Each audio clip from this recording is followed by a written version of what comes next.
This is part 46 of A Link Between Worlds, and this part will be going through levels 17 through 50 and getting the super lamp at the end. So strap yourself in for some non-stop combat. Yeah, because that's exactly what we're doing right here. If you like brainless action movies, this is the part for you. You know what just is like bothering me? Like I'm sitting here, I'm wondering how in the heck they build like 50 levels of a tower in low rule, but then at the same time they build the pyramids. So like, they have a way. So I guess there's a way of doing this somehow, but like there's no foundation whatsoever to this place. Well, plus when the rest of low rule is just crumbling everywhere. Yeah. I think one of the first things tower thrives. Well, they're obviously getting some income by all these guys that are drinking their nights away, watching combat, gambling on watching the gladiators perform right here. So I just think this would be the first building to fall down when things start crumbling. You know? I mean, like, think about it. We got 50 levels, and there's fans on each level. You know this place is still even in this crumbled. Let's say crumbled. Even times. in this crumbled economy, like the Treacherous Tower is still thriving. It's just like when Rome was falling down, man. The Colosseum always did good. Yeah, that's a good point, actually.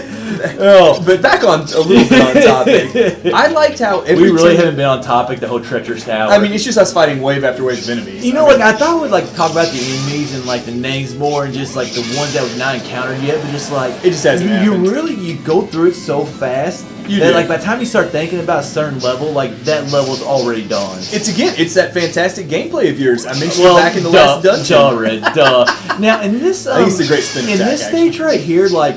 It seems like the platform is smaller. It is. Than the intermediate stage that we went through. I don't know if that's true or not, but it just seems like it is. Well, at least in the last couple specific rooms, they chopped off the corners there and made like a plus sign or a cross, whatever you want to call it, instead of like a full square. I hate these vultures right here. This is one of those things that's actually kind of hard in a 2D game. Yeah. Like, I thought they were like right there where I could hit them, and then obviously they're a little bit above you right there. And then when there's a bunch of them at different levels, it becomes a pain in the neck. That great spin attack, which has become a crutch for us here, doesn't work quite as well. Now, one thing I really wish we could have gotten, we talked about this with part 15, if we could have got the walkways outside the tower. Oh my gosh. Because remember Tower Heritage, you were going up, you would go outside and you could tell that you were getting higher and higher. Yep. And we talked about one that in the 15 levels, but how cool would it have been if we could have got for the 50 levels? And then when you get to the top and go to that last level, maybe fight on the top of the tower. Yeah, like you can barely even see like lower, which is like all like a tiny speck. I think that would have been awesome. It would have been. And also like the time in between levels, like I think that would have also added to the build up. Or a little tension, or a little, you know, what's going to be in the next room? Yeah, exactly. And plus, like when you go outside, since we're in low rule, you got the snowfall on the mountain and everything. Would have looked great. And like I said, I think if you'd have fought level 50 on top of the tower, outdoors, which that would have been great. Like that would have been a great idea. What, like the final boss from Minish Cap is like outdoors. Like something like that. On he's in Super Mario Galaxy. Remember Batsy was it's like Super Mario Galaxy in the background right there. Like we're fighting Batsy up in space or something. Yeah. So just something like that though, where you're outdoors on top of the tower. Would have been a great little touch. You bring a good point though, like it was like snowing up there, so how much you could actually see. Man. Well, actually, what if you got up there to the top of the tower and it was snowing like way harder? Oh, like a blizzard almost? Like just a blizzard up there. I mean, like, man, that would have been cool. Nintendo, why didn't you contact us for thoughts on the Treacherous Tower? Now, I don't like getting rid of this stupid room right here. I don't like going backwards, but I'm going to go back to that last room for just a second. You charge up that spin attack, and you were fighting the enemies that bounce you off of them, the hard hats. Yes, that was my best room. Just bouncing off one, and it sent you all the way through the room and killed all of them. I'm like, you could not have done that. That was definitely my best level. I was thinking that today when I was watching this. I was like, I could not do that again in a million tries. No. By far the best level I had in any of my playthroughs of this of this tower. This has not been one of your best. I hate this. I saw you walk off the edge. It's just hard with the light and dark ones. Obviously, you can see the light ones, but with the dark ones, you have to get them inside that little area, the lamp right there. You really can't see them at all. So right there, I just did a great spin attack. I was like, I hope I hit one. And plus, it took you like halfway through the room to finally get out your lamp. Now that, Rick, not to criticize you too much. I'm sorry. The great spin attack makes you a little lazy. It does. It makes you a little bit lazy because you're like, I can just charge up this thing and just nail everybody. I feel like I've just praised your gameplay too much the last couple parts. I had to bring it. It has been a little weird. I know. You haven't been praising it too much. I've had the perfect amount of beer where I'm in a really nice mood. That's my excuse anyway. You're gonna start getting mean the next one. Yeah, next part you're in trouble. Really, Hick? You couldn't do that any better right there? That's the best you had? You just walked off a ledge? No, I was being too nice to you. Yeah. So. Now that part's tricky right there because we've had a bunch of recovery floors throughout this tower. Every 10 that's floors. The first one right there where we actually had enemies, and you can see I almost actually ran into them right there. I hate these guys. Blue Zeros. The Blue Zeros. Yeah, Thank you. I was trying to remember their name. I said it when we were warming up. Yeah. The freezing snowballs are just such a pain in the neck. They are really pain. I think you only got hit by one. You know, it's weird because like they go in a straight line, and you wouldn't think they'd be hard to dodge, but they are. But they really are. Now this is a really nice effect that I hadn't really noticed. Like the fact that you don't have your lantern or lamp out, but you shoot that fire rod beam and it lights up an area just like the lamp. That's why I didn't have my lamp out. You knew so you were I was shooting a fire rod like nonstop. Now in that one room with the ghost, I did play that one. I did play that one a little bit bad, but I thought that was that's a really nice touch where the fire rod goes through and has an even bigger range than the lamp. I'm not gonna lie, right there, I thought that fire rod was gonna get both of them on the same try. I thought it would too. I thought I could pull it off. And along with those Blue Zeros, man, the ice whiz robes. You know, just as a whole, like I got hit with a lot of ice attacks. Like in this recording, like the whole game, like I could avoid fire attacks, I could avoid this, but for some reason, ice always seemed to get me. I think they're just more noticeable because it freezes you. Like if you get hit with any other attack, it doesn't even stun you. You just blink for a second or two. But with the ice, it literally stops you. Yes. So I think it's just more noticeable. It freezes you.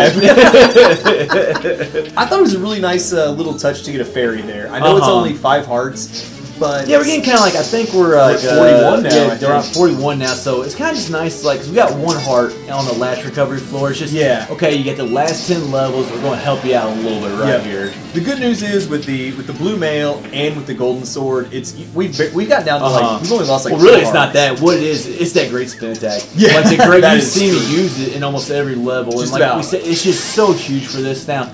You probably could get through here with the golden sword and the blue mail. Obviously, you probably did. Especially if you had potions, you could definitely do it. But I mean, if you can get something like the great spin attack, I know it's too powerful for you, Red. Better not go buying power tools or anything. It might be too powerful for you. Great power, great responsibility, and I do not have great responsibility. There's too much pressure. There's too much pressure. It's just too much power for me. Wait, I got to kill all these enemies with this attack? I don't like this. There's something fishy about Can I get hit once or twice? No, you cannot get hit all. Well, I'm out. I don't even want the spin attack. Well, speaking of like not even getting hit by it though, you saw when we were fighting the guys that shocked you, and I've lost I don't know, the Baris. Thank you. Yeah. The yellow Baris. Yeah. We got a nice list of all these enemies. I can't even look at it. That's a Gigabari, wasn't it? Wasn't it the big one at first? In the previous room, we just fought or a couple rooms ago. You can honestly tell that I'm really not paying attention to what enemies we're even fighting right now. But like we were able to use the great spin attack, and even though the Baris were like had their electricity going, it didn't hurt us. Oh, that is nice. That is very nice. Any other time you hit it with your sword, it shocks you. Well, you don't have to wait either. Like I hate waiting. We're impatient. We're impatient as crap, and so like when you have to wait like that, we're just not fans of it. No, we are not fans of waiting for anything. That reminds me of finding that stupid spider in the original Legend of Zelda, where it's like that was ice right there. Yeah. But remember that boss where like you were finding like he had the 4 fireballs shooting out? I hated what was the spider's name? You know how long it's been since I played the original Legend of Zelda? Goma? Was it Goma? Goma's the spider in just about every Zelda game. I think it was Goma in Legend of Zelda, but it just kind of reminded me, like, we've had that room before of 4 shooting things right there, but for some reason that reminded me of one of the bosses in the original Zelda game. Now, this was supposed to be one of the hardest rooms. It's room 49, if I'm not mistaken. And these, it is. The Lionels, Black Lionels here. When you're not on a platform that has ledges like that, they're so hard to kill. They take so many But it's also hits. easier. I think it's easier just to knock those guys off. Exactly, that's what I was getting at. Because you can kind of take one of them towards the corner, and you can avoid the other ones. Even though I got hit with that one fire attack. Well, it's going to happen. I think the easiest way, definitely in like a couple of these levels, the easiest way is knock them off the edge right there. So, but here's the last level right here. And how about find Moldorm on ice? Oh, because he knocks us off once or twice. That's cruel right there. That is just cruel. And I really should have got hit that time right there. I'm glad it doesn't reset like the stage or knock you back like 10 stages or something like that when he knocks you off the edge. But you'll see right here, and like this is where the rupee part comes in. We got 5,000 rupees right here, so I want to say it's probably around that. Right around there. Every single time, so just a great way to get rupees in this game. But anyways, this will wrap up part 46 of A Link Between Worlds.